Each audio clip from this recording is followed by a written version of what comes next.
Good day everyone, this is Angelica Campomayor and I will be going to continue the report of Miss Ana Rose Benmata, the communicative language teaching.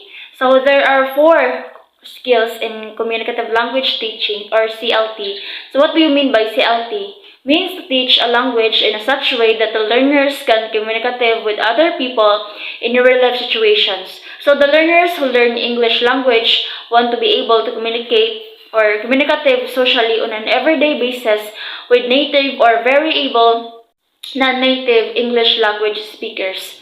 So first we have the speaking, listening, the third is reading, and fourth is writing. Now, first one is speaking. So what do you mean by speaking? So speaking is a communicative approach to speaking emphasizes the use of language above the level of sentence. It is focused on the interaction among students that produce speech or conversation for most of the classroom time using the target of language. So it enhances the communication through the different techniques. So the next one is listening. So this language skill cannot be isolated from other language skills because it determines the understanding of what we hear.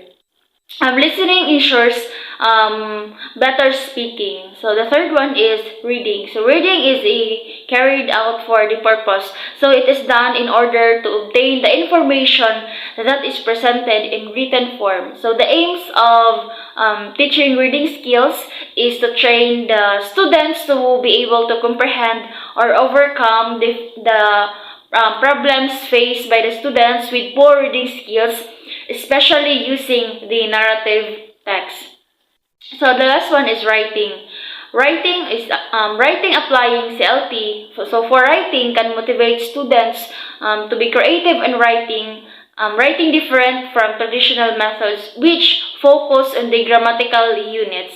So now let's go to the procedures and techniques of CLT. So we have the first one is the role playing. Role playing reduces the artificiality of the classroom, allows the learner to talk meaningfully to other learners. It enables the students to choose whatever language he or she pleases. So the first one is we talk about the procedures. So the first of that is the setting of the situations. So the teacher outlines the situation for the students to understand the nature of the role play. So the next one is the role preparation. The role preparation is the teacher allows the students to choose for themselves. So the role play involves the whole class, but more often the smaller groups within the class. So the third is the follow up. So follow up a role play can be followed up in 2 ways. So the first one is the corrections. Corrections during the role play. So the teacher should have been making notes of mistakes and the most serious ones pointed out afterwards. So the next one is conversation and further activity. So most role plays lend themselves to the discussion. So students can be asked to write their role play in the form of language. So the next is the simulations. Simulations invites participation from students. It provides opportunities for creativity and imagination, thus offers those involved in the simulation a chance to develop a self-confidence and exercise competence. So the next is we have the procedures of LCT.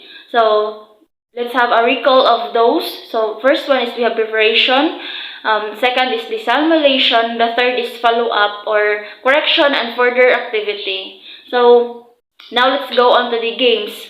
So games foster natural, creative, authentic language behavior, involves the use of functional categories which will have the wider applications. And now let's move to the techniques. So the techniques is The first one is based on the observation and memory. So what do you mean by this? To be able to recall the knowledge while you're observing. So the second is based on interpretation.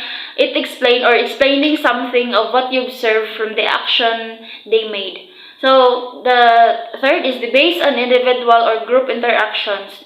So groups should be organized based on the students' documented level of learning within the subject area. So these experiences enable students to acquire and enhance their knowledge and skills. So for example, the board games, or example of that is the Monopoly pencils and the paper games. And I think that would be all. Thank you for listening.